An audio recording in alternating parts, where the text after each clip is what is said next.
If you want to work remotely and you want to get filthy, stinking rich, here are 5 jobs that you can do remotely that are not tech. Everybody makes videos like, oh, here's this remote job you can get, but it's a IT project manager, developer, whatever. Tired of all this shit. Instead, I'm going to give you some actual jobs that you don't need degrees to get and can actually end up being very lucrative careers. So the number 1 career that you can do remotely that is not a technical job is remote sales. Now, you have to be very, very cautious on who you learn sales from. Pathetic. There are a lot of high-ticket closer clowns out there that couldn't close a door.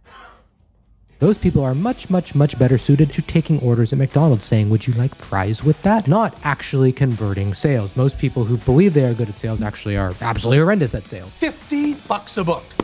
$1,200? You have to be cautious. And here's the thing. The high ticket closer community is honestly a bunch of kids who like want to go to Bali and live on the beach and work on their laptop and get rich while actually not doing any work. So if you're able to stand out from them, you can actually make serious money in sales. And what do I mean by this is actually being a full cycle salesperson, not a closer who expects calls just to show up to the calendar, be warm and nurtured, and then, whine and complain if they're not nurtured enough or they're not warm enough, basically compensating for your lack of actual sales skills. That was your fault, not mine. If you go and you buy a course from some of the people out there that are promising high ticket closing gigs and rags to riches stories, you're going to be making 10K a month like overnight. Realize that the amount of offers out there that are actually doing good enough money to support multiple people making 10K a month is so incredibly slim. For every one person who is making 10K at some cushy remote job, there's quite a few others that are making absolutely nothing. They don't have calls on their calendar. And the thing is, they're not in industries where they can actually go hunt and actually go sell themselves. So if you get into B2B, longer term sales cycles where you are prospecting, you are booking your own appointments, you are closing your own deals, you are in charge of that client in the sales department for the lifetime of that relationship, you can start to make some serious money. But it requires you not to be listening to some guru telling you how to close deals with mind control tricks or whatever else. And it requires you just having a little bit of common sense and persistence. The second remote job that is extremely profitable is accounting. Probably shouldn't talk to me about actually accounting because I failed my college accounting class and maybe I barely passed it. C's get degrees and all that was kind of my philosophy throughout college. But I'm a business owner now. I make pretty good money and I know how much I pay accountants, and if you're a good accountant you get to charge upwards of $500 an hour, and that means you know your stuff. Now if you're a bad accountant who just kind of does everything else where people could replace you easily with QuickBooks or any other accounting software, then guess what, you're not going to be able to charge that. But if you know your stuff, you can make serious money. Now obviously not everybody out there has the ability to become an accountant, and most people don't want to become accountants. I completely understand that. Anything in this financial industry can be extremely lucrative, and it's reasonably flexible. Like if you start thinking about it, all the forms you have to fill in, all the work you have to do that goes into actually filing your taxes, none of that really requires anything in person. At this point, like accountants who don't work remotely, I don't really know what they're doing. I really don't know. Because it's not like you get in your car and you drive to your accountant's office and you deliver him a, stack of papers. Here's my returns. No, you upload them to this thing called the internet in a secure file folder. By the way, don't ever get an accountant who actually asks you to email stuff. Like you want it to be a secure file folder. Just FYI there. The other great thing about these accounting jobs, even if you're not a full-on CPA and you're just a bookkeeper or just you do operations maybe for an accounting firm or projects, whatever it is, it's extremely lucrative. And the flexibility, because obviously you get killed from February to April 15th, Uncle Sam puts his greedy fat little paws into your pocket and robs you blind for contributing absolutely nothing to your life. I'm not bitter at all about paying taxes or anything of the sort. By the way, my accountant just emailed me. Let's see if he has any good news. Sent me a protected message. That's probably not a good news, unfortunately. But he did send it on a secure file folder. Good job. Where was I with this thought?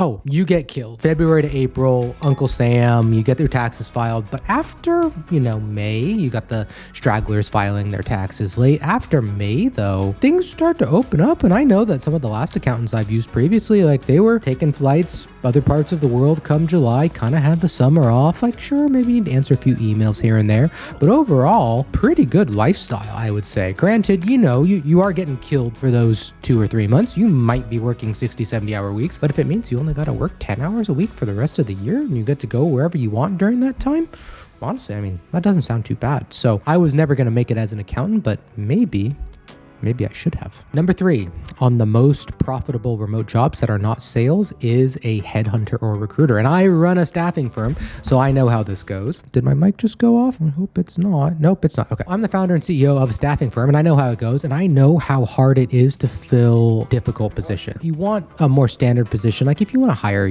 someone to flip burgers or something, obviously you just put a job ad out, you get thousands of applicants, easy. Would you like fries with that? Let's say you need to hire an executive C-suite, someone very, very technical, or the hardest of them all, you need to hire someone who's technical and good with people. Those are extremely hard to find. Companies are willing to pay you, 10, 15, 20% of the annual salary of the candidate they hire. So if you place a CTO making $180K a year, you're gonna make $18,000. Recruiting is a lot like the first point on this list, which was sales. So it's tricky because you have to sell the client on your services, and then you have to go and sell the candidate on the job, and then you need to also sell the client on the candidates that you present. So you have to sell in 3 different ways. It is not a profession for someone who is not good socially and is not, enjoying talking to people, to be frank. But there's a lot of need because let me tell you, again, I own a staffing firm, so everybody has unique taste. It's so rare that somebody actually wants a cookie cutter position. They might want an operations manager. They might want a CTO, but they want this person to have all these other special things encompassing that role, which makes it extremely difficult, extremely time consuming, and you just have to be good at what you do, and you have to be convincing on all sides of the equation. But if you can do that, especially as a freelancer, then you can make serious money. Like if you think about it, you only got to close 5 positions a year to make close to 6 figures if you're focusing on high level C-suite executives. If you're getting 20K per placement, you only got to do 5. That's it. What's the catch? There's no catch. How long could those 5 take? They could each take a couple months, maybe even half of a year. That's totally normal. At the same time, I'm big on numbers and trying to keep things simple. And when you say to me, you can make $100,000 a year and pretty much live wherever you want in the world, and you only have to close 5 placements a year, that doesn't sound too bad now, does it? What's your question? The 4th profession that will make you a ton of money without being in tech is direct response marketing, because there are so many companies out there. And again, staffing firms, so I've seen this. And you know what? I know my video editor is going to make fun of me. He's going to start counting on the screen, like, how many times have you said in this video that you've owned a staffing firm? Let's see. I run a staffing firm, and I own a staffing firm. Staffing firms. I think that's 4, you mother. Well, actually, You've owned a staffing firm. Just kidding, man. I love you. Direct response marketing. People want to hire candidates who understand what this is, which is, for example, when Coke runs a Super Bowl commercial for Coca-Cola, they are generally just building brand awareness. Whereas if you have a sign in Walmart saying buy 2, get 1 free, that is like direct response. And this is obviously an extremely simple way of putting it, but you are literally at that point trying to make someone take an action so that they purchase the product or the service or whatever it is. Whereas the Super Bowl commercial is really just get in front of 50 million people, 100 million people. I don't know how many people watch the Super Bowl these days, but let's get in front of them and build the brand awareness so that when they see the product in the store, we can then, direct response market to them and make them take an action, in this case, buying Coca-Cola. If you understand this, there are so many companies out there that want this specific skill. The problem is, like many things in the world, like sales, for example, is that most people who are marketers actually kind of suck at marketing. They don't understand how to get people